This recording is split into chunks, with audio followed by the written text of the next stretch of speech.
Utang ay isa sa pinakasalot, especially dito sa Hong Kong, basically sa marami nating OFW na nakakausap. Utang bakit? Kasi ang daming sanga-sanga. Pag nasa Philippines tayo, iniisip natin utang is isa lang, utang. Yun lang. Napaka-direct to the point. Pero pag nag-abroad kayo, especially dito sa Hong Kong, makikita nyo po na ang dami palang branches ng utang. At ngayon, pag-usapan natin itong utang, pero ginamit yung pangalan para umutang sa bangko. At alam nyo po na malaking sakit sa ulo po yan. Yan po yung pag-usapan natin sa Be Empowered program natin right now. Kasama ko po yung special guest natin. Ano pong pangalan ninyo? Rhea po, Pastor. Rhea. Gano'n na rin katagal na nag-work sa abroad? Mag-6 year po, Pastor. 6 years. Hong Kong lang naman. Opo. Hong Kong lang. Taga saan ka sa Philippines? Mindanao po. Saan sa Mindanao? Davao del Norte po. Davao del Norte. And bakit ka nag-decide na gustong mag-abroad? Bakit abroad? Para sa pamilya ko po, Pastor. Pangarap ko pong bigyan sila na, mapatayuan sila ng bahay. When you say pamilya, yung parents yan or yung asawa na? Parents po, Parents. So, yung parents mo, gusto mong? Mapatayuan po sila ng bahay po na may maayos silang tirahan. Mga what age ka nung una kang umalis? 23 po. 23, so bata pa. And then Hong Kong agad, diretso Yes. sa Hong Kong. And then, kamusta yung una mong amo so far? Yung una ko pong amo is sobrang bait po. Wala po akong problema po doon, Pastor. Pero na-terminate po ako 1 year and 3 months lang. So kahit mabait, nata-terminate rin dito? Yes po. Anong sinulat niya sa termination letter? Loan from different banks po. So nakatanggap? Nakatanggap po sila ng mga sulat po. Nakatanggap sila ng sulat and then afterwards, tinerminate ka. Terminate. Doon na rin yung time na bumalik ka sa? Pilipinas po. Sa Pilipinas. Yes po. And nung bumalik ka sa Philippines, kamusta naman yung naging situation doon? Hindi po talaga madali, Pastor, kasi umuwi po akong walang-wala po. Tapos yung yung bang parang feeling ko hindi ako welcome, disappointed pa sila kasi wala akong na-achieve nung nandito po ako. Ano yung pinaka malala na nangyari dito sa'yo sa Hong Kong? Yun po yung time po na parang na triple kill ako ng scam po, Pastor. Mga what age ka niya? 23 po. Yung first time ko po nandito po ako, Pastor. So, okay. So, ngayon malalaman natin yung information kung bakit ka terminate dahil dito. So, una, na-love scam ka. Paano nangyari yun? May nag-chat sa akin sa Facebook po, Pastor. Anong pangalan niya nang may ma-block natin lahat, i-report natin lahat. But anyway, mo siya sa buhay niya. Baka nananahimik ng kaluluwa. So, but anyway, so, chinat ka niya, and then paano yung una niyang chat? Yung parang hi lang po. Tapos, siyempre, nireplyan ko po.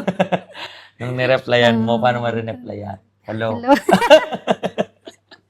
And then, afterwards? Hanggang nagkakausap na po. Yung bang, siyempre po, first time ko po is, yung bang, yung bang, homesick din po ba, Pastor? Kailangan ko din po ng kausap. So, parang yun yung entertain ka parang gano'n. Opo. And then, paano mabot sa scam? Tapos, yung, kumbaga, nanligaw siya, tapos, kumbaga sa phone lang po na, gano'n po. Tapos, sabi niya kasi nasa Saudi siya, nagtrabaho, tapos sabi niya na, Pero, at least ba, nag-video call kayo? may Nakita time, mo ba siya? sabi ko, mag-video call. Pero one time, nag-video call siya, pero hindi naman po siya nagpakita. Tapos may narinig po akong parang boses ng babae, tapos pinatay na niya. Tapos tinyat ko, ba't parang boses babae ka? Sabi niya, ganito talaga yung boses ko. Pero, ano yun? Matapos ka nang ma-scam? Hindi pa po. So, basically, meron ng click na, itong nilalang na to ay nilalang talaga. So, nung nagpatuloy kayong mag-usap this time, paano umabot sa finances?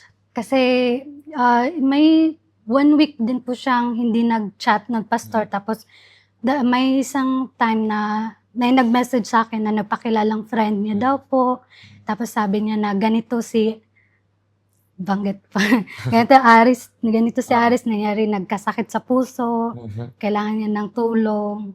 Okay, Aris daw, ha? Hindi ko linalahat yung mga Aris din, pero Aris yung nandun. Mm. Saudi. Saudi. Aris, Saudi, okay? And then, ano nangyari? Tapos kailangan daw ng tulong po, Mhm. pastor. Mhm. So, ako naman po na, yung bang, gusto ka rin po, yung bang akala kong totoo din po. Then, So, and then, ano nangyari? Magkano yung pinadala mo? at 20K lang po, pastor. Pero 20K. may tingi-tingi pa pong 5K. 20K ganon. Pesos. Pesos. So, pinadala mo yon, and then, Mhm. parang kung susumahin about yung tingi-tingi, nasa 25 to 30 rin. Parang ganun, 30, Mm. may, Mhm. Pero paano mo napagtanto? Hindi, scam to. kasi parang naisip ko pa, lagi na lang nahingi, ganun po, Mhm. pastor. Tapos, Pero siya ba yung nangingi o yung kaibigan? yung kaibigan niya po, pastor. Hindi siya. Hindi. Mhm. And yung keep on hingi-hingi. Ah. So, Sa kaibigan niya din mhm. niya po, pinapadala ko yung pera po, pastor. Tapos sabi niya siya na daw yung magsisend sa doon po. So, Pero pag kinakausap mo naman tong Aris na to, natatanggap niya naman daw, sinasabi eh, niya. hindi po kami nagko-contact ng pastor kasi sabi nasa hospital daw po. Yung kaibigan niya lang po yun. Parang kakuntsaba na. Parang ganun yung nangyayari. So, Mm. and then, paano ka sabi mo, hindi, stop na to? Yun na yung bang parang lagi na lang nahingi, pastor ba? Tapos wala naman na kami ng communication Mhm. po, pastor. Tapos may time na nag-message siya ulit na ganito daw yung nangyari sa kanya. Ako sabi ko nga, nawalay na tayo, tapos binlock ko na po. So, doon mo na, hindi, ayoko na. 10 mil ka na rin. Sabi, Mm. sa'yo ka nang sumikwenta yan. So, and then afterwards nito, ano pa yung hindi mo malilimutan? Ay, yun din pong, yung bago pa lang din po ako, pastor, may mga nakilala din po akong mga matagal na rin po dito. Tapos first time ko po. Yun bang, Parang gusto mo nang kasama man lang, no? opo. Kasi tawag-tawag niya sa akin, Day. Ganyan po din kasi yung pagtawag ng mama ko sa akin. Kasi same age lang sila ng mama ko po. So, parang kinonsider mo siyang as a nanay. And then opo, afterwards? Dalawa po sila, pastor. May kaibigan po sila. Tapos, afterwards? Tapos afterwards, sabi niya na, Day, yung anak ko may sakit sa puso. Pwede bang tulungan mo ako? Pareho sila sakit sa puso, no?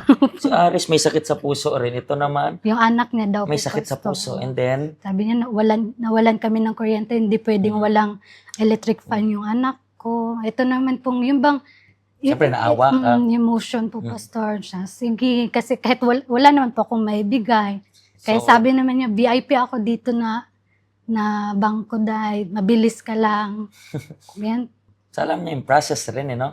Kasi VIP daw po siya, pastor. Tingin nyo, just ano lang. Kayo pong bago dito sa Hong Kong, mag-ingat po kayo. Tingnan nyo kung gaano ka-helpful tong program na ito. Kasi kayong mga first time, target po kayo. Bakit? Kasi first time, walang kamuwang-muwang. Target kayo ng scammer. Target kayo ng ni Inday. Day. Ay, target kayo niyan. Target kayo ng, bakit? Kasi, sabi nga, walang kamuwang-muwa. Pero, yun po yung reason, kaya kinakailangan nyo po maging matalino. Kailangan nyo po maging mautak. Kailangan nyo po na wag masyadong magpaniwala sa lahat ng lalapit sa inyo. Wag. Wag natin kokopyahin yung halimbawa niya. Then afterwards, ano pa yung nangyari niyan? 'Di ba? Parang kinukumbinsi ka niya na sa VIP, so on and so forth. Ano nangyari? So pumunta po kami doon, pastor. Nagantay kami, tapos after nang dumating, na-release na yung pera. At tapos hinati na po nila po, pastor. Silang dalawa. Mm. Magkano rin yun? 25 po yun. 25,000 HKD po. This time is Hong Kong dollar na. Yes po, yes. So 25 Hong Kong dollar, naghati sila. And then afterwards, ano nangyari? Tapos po, kahit 1 month po, hindi po sila nakabayad. Tapos, yung dalawang yun po, may utang, pero ginawa po din po akong reference po. Tapos, Parang guarantor. Yes po. Tapos, may tumawag sa akin na sa ganit na yung bangko nila na terminate na sila. Tapos kailangan ko rin pong magbayad ng 500 every month. So basically, ikaw yung kailangan sumalo ng lahat.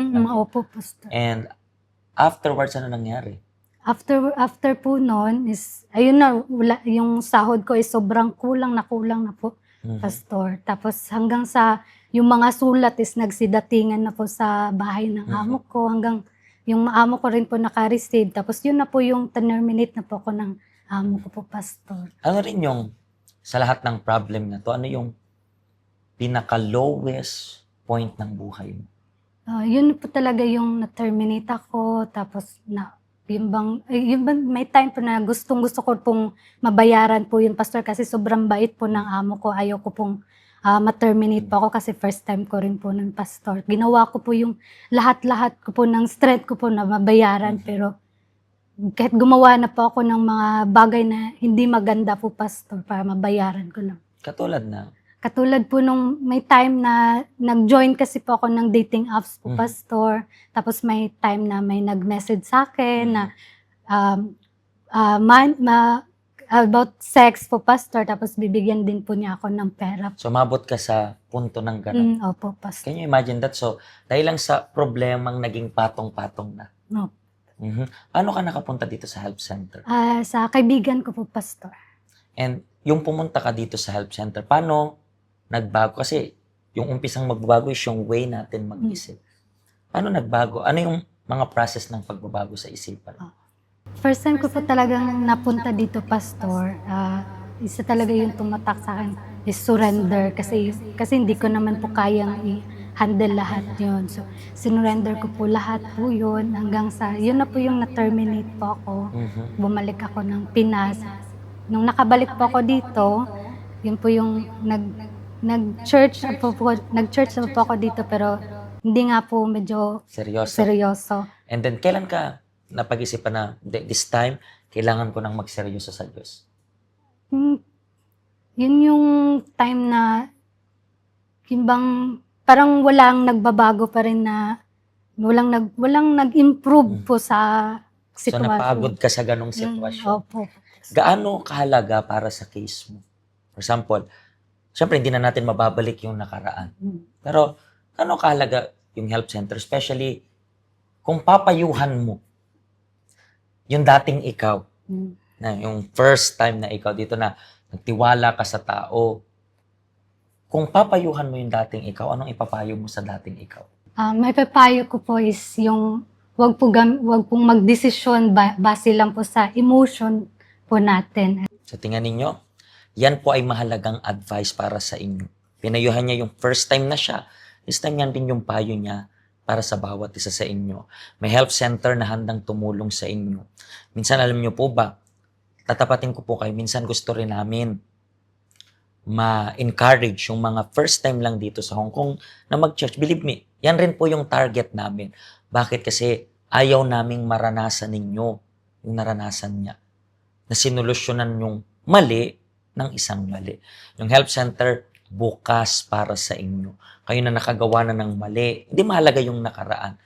Ayusin natin yung ngayon. Samahan niyo po kami, pwede kayong bumisit sa ating health center. Sa next episode, tingnan niyo, paganda ng paganda yung mga story natin dito sa Be Empowered program natin. Share niyo po yung link para sa mga kakilala ninyo na siguro first time rin, ikaw na nanonood sa Philippines na meron kang family members na first time abroad. So, share niyo po yung link na ito para sa kanila. Until next time po again sa ating Be Empowered program. Hello, ako po si Pastor Joshua dito po sa UCKJ Help Center dito po sa Hong Kong. At yung mga napanood nyo pong testimony ay mga testimony ng mga OFW dito sa Hong Kong. Pero I believe makaka-relate rin naman kahit nasaan po kayong bansa. Basta OFW. Ang help center po natin ay walang pinipiling religion. Base na rin po sa name, Health Center. Kung kailangan nyo po ng karagdagang information, nandito lang po sa baba lahat ng information na kailangan ninyo. Kontakin nyo lang po kami at magiging masaya po kami na matulungan ka, ma-assist ka, nasaan man po kayong bansa. Pagpalain po kayo ng Diyos.